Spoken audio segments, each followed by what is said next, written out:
Universal's Epic Universe dropped an epic video about Wizarding World of Harry Potter Ministry of Magic, the new land at Epic Universe, but it wasn't as complete as we were expecting it to be. We've reached out to sources and they've told us of some extra things that are going into that land that were not revealed in that video, leading us to wonder whether another drop is coming from Epic. Let's talk about that here on That Park Place. Hello, I am Jonas J. Campbell, an investigative reporter for That Park Place, and here with me, as always, is wizard in training, Mr. VashSky. Vash, have you ever done the Wingardia Leviosa thing to try to get a car out of the way when you're in traffic? Ooh, I have not done that. I'm still working on my Expecto Patronum, so I haven't done that. But hopefully I can go ahead and work my way up to the levitation spell. Or you could just go for a saber toss. That'll scare him off the road, right? Well, yes. If Acolyte has taught me anything, that is correct. Okay. So we're gonna focus here on Universal's Islands of not islands. You see, this is the thing. We've often joked that Epic Universe is like Islands of Adventure 2. It is yet another collection of IPs here.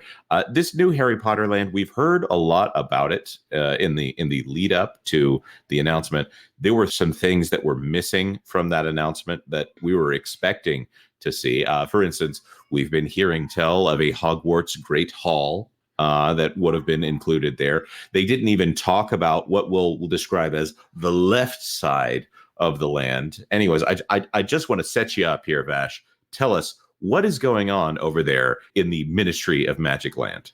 Yes, this is very, very fascinating. Alicia Stella was quick to point out a couple of things that, maybe weren't featured in that video or that people didn't necessarily pick up on if they haven't been keeping close watch on this. And I will admit to you, Jonas, that I have been keeping a super close eye on this. Dark Universe was definitely the one I was maybe a little bit more interested in. I do have my biases, only because I knew Harry Potter was going to be so stellar. But because Dark Universe looked amazing. It showed what Imagineering could do, but apparently refuses to, or they just don't have the budget. That's the excuse that we keep hearing, is they just don't have the budget, guys. Maybe they don't have the budget to hold on to the talent that is capable of doing that. Disney, it's up to you to prove me wrong on that implication there. I think that's pretty accurate there, Jonas. But you know who has the budget and the talent? It would be Universal Creative, and boy, oh boy, what we did see was really, really cool. However, that left side that you were talking about right here, I believe it's the right side from the entrance. We'll get into that in just a moment. This right here really wasn't featured almost at all in the actual video touting every single aspect of this land. Now, it was included in the fly-through, but very, very briefly. And I thought that was a very interesting omission because this area right here looks just awesome. And if you see Alicia Stella's... Yes. Okay. I got turned around here. I thought that you entered from what is essentially the right side of this map, and that the Cirque Arcanu. Okay. Yeah. The building on the left then would have been Le Goblet Noir, which is, of course, for those of you keeping track at home, that's the Black Goblet in the English. Yes, the Black Goblet. That's great. So if you enter from the entrance, which is right there at the base of this image, you have the restrooms on your right, and you have the cafe on your left, and then that little alleyway, it looks like just beyond there on the right, is where this is. Now, this is actually from the far end looking back towards the entrance, I believe is the orientation of this. Looks super, super cool, obviously. And if you notice right here, you see this moonshine bar? That was not at all featured in the video talking about this. However, it should be a day one experience.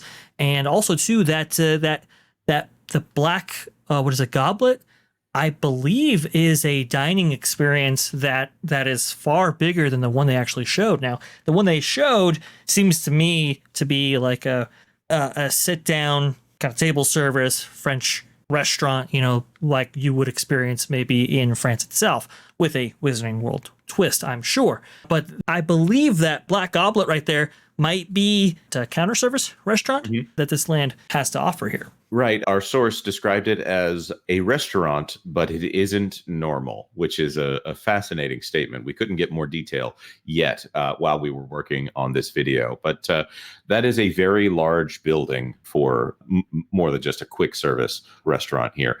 Looking at this, it's also an exterior style Nocturne Alley, because Nocturne Alley is, I don't want to quite say it's inside. The entrances are still open air, but you're under a covering to where it is always dark in Nocturne Alley. And in this one, obviously, you can see the sky. Now, Okay. I will say while we're here, the whatever the bar is called, you could see hints of the sign in the fly through, but you had to view it through the trees, and they did not describe whatever was back there. And this entire bottom right corner of the map, they didn't really mention it. They also didn't mention Madame Malkin's, or the French version of Madame Malkin's that's over here. Which is a robe shop in the books, but Mademoiselle Malkin's, I don't know what the difference would be there. Probably they're going to start selling Beaubaton robes or Beaubaton robes, depending if you go for the Dumbledore pronunciation there. This entire thing is fascinating to me, that they would essentially mention only half of what's going on in this land. I wonder if they rushed it because they wanted to get it all out for Harry Potter's birthday. I do wonder that too. Also, too, there was, I will say, Jonas, there were some rumors speculating that maybe they would have given an announcement date for the opening of Epic Universe itself with that drop. And obviously, it preceded D23, would have been a perfect time in which to do so. Perhaps they might do it on the back half of D23. I guess. Yes, they will be doing it, but at what time is unknown at this point. So everything surrounding this whole thing was just a little bit off. Right. I think they were probably waiting to find out when Disney's doing their next bus wrap. yeah, didn't quite hit the bus wrap this time around. That is quite amazing right there. But you can really see the scale of this with some of these images right here. This is a massive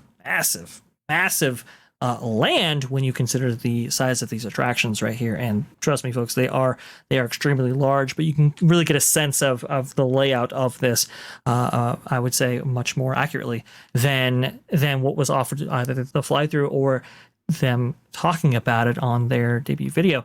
Now, it's interesting. So I know you had some questions about this specific aspect, Jonas. Says right here from Alicia Stella, the fly-through video skips the exterior queue, which is what you go through first after entering the Metro Floo station. Then after passing through the fireplace, the queue continues through the atrium and then through the offices on the other side before reaching the lift stations. And yes, this is lift stations plural. There have been some reports that indicate that there will be 2 loading stations. I think there was a response to, Jim Scholl, who was talking about the theoretical capacity and how long the cycles would have to be for various areas of the queue. Apparently, it might go a lot quicker than what was speculated by Jim Scholl himself, which is awesome. I'm hearing a capacity of maybe 2,800 riders per hour for this specific e-ticket attraction as part of this land. Very cool. This is so fascinating to me. First of all, I think that ride, as nauseating as it sounds for those of us who might suffer from motion sickness, I think it's going to be an amazing attraction here. I like the idea of passing through the Metro Floo here. That's obviously you don't get to apparate in the platform 9 3/4 bit that you do when you're at whichever one it is. I think it's King's Cross, so therefore it's Universal Studios Florida, that park. You're walking through something and then you can see up in the monitor you walking through the wall. It's kind of lame. I'm not gonna lie, kind of lame. I think the flame effects here are probably going to make this fun.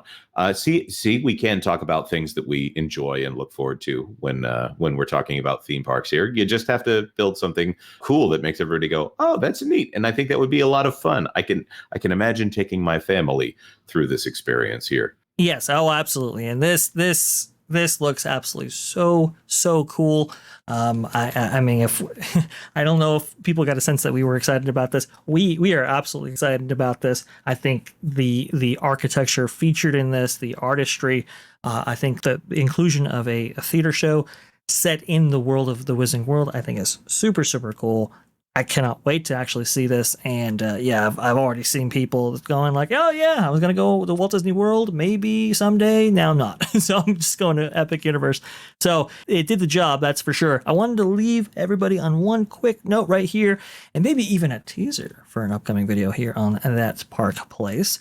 Lisa Stella goes on, with the creation of the Metro Floo concept, which allows guests to travel anywhere or when in the Wizarding World, the original plan for the land would have still been set in Paris, but with a Floo station to go to the British Ministry and another to Hogwarts for Great Hall dining. This is kind of cool because, well, the big limitation of Star Wars Galaxy's Edge is that it's set in that specific corner of the universe and there's no getting around it. So when you go on Rise of Resistance, you see Kylo Ren with his mask on, which is quite weird because that's not even part of that timeline, but whatever. And then you see, none of the characters that you would expect to see at a Star Wars land at all. But the Floo network allows for not just transportation to anywhere, but any time period, which is quite cool. And I do still believe that the Great Hall dining, which has been in the works for a long time, folks. Jonas, I don't know if you've heard the story about the development of this Great Hall dining, but one of the concepts that I heard to make the food magically appear was that when you sit down, you order your food, obviously, and then a big a serving platter with a dome on it on top of it. Yes, the dome was put on your table, and then when it was pulled off by the waiter or waitress in a very short period of time, the food would magically appear. And the idea was to have lifts underneath, like the kitchen would be underneath, and then lifts would literally put that food up almost instantaneously in a very magical way. And now I did hear that one of the problems they were having was the speed at which this would actually take place, because if it's obviously too fast, then the food is on the other side of the dome there. So this has been in the works for quite some time. I cannot wait to actually see this materialize. And now they have the perfect foundation in which to do so. This is so fascinating to me, and even if the food were served by human hands instead of by house elves, I still think it would be a lot of fun. Or even if it's a cafeteria style, to where you go get your food elsewhere and then you can sit down at any one of these tables. I still think that would be a lot of fun. Wouldn't be as magical, but it would be fun to sit in the sets. You could ride the movies there at Universal's Epic Universe. Oh man, sorry, forgive me for the cringe joke here. So we can only theorize at this point at why these things weren't announced. I do think that this is still coming, because this is a big announcement whenever they do it. In the same way that the Isle of Berk, How to Train Your Dragon Land, Super Nintendo World, there were a lot of things in Super Nintendo World that were not new necessarily when we quote unquote first heard about them. Celestial Park, that was new, and Dark Universe was brand new when we saw that. So we haven't seen anything. If they want to do videos about the Helios Grand Hotel or the second half of the Harry Potter land, or if they want to do a big video talking about the upgraded wand experience that we all know is coming somewhere to Universal in the near future, or at least they have a bunch of patents for it, and they want to sell you all those wands all over again, I'm sure. They haven't talked about those dragons that will be available to you. There are so many interesting things coming for Universal right now. I don't know what the schedule is going to be between now and, I'm not going to say the date that it is supposed to open. I'm going to say when it opens, because I think that's going to be earlier than we're all anticipating. But there's so much that I'm looking forward to here, and so much that I'm wondering, when is Universal going to talk about that? Vash, do you have any comments before we wrap this up? Just that I cannot wait for this whole park to open. We know that phase 2 for several of the lands is already actually taking place in terms of development, and I believe some of maybe the construction or production has actually kicked off in those areas.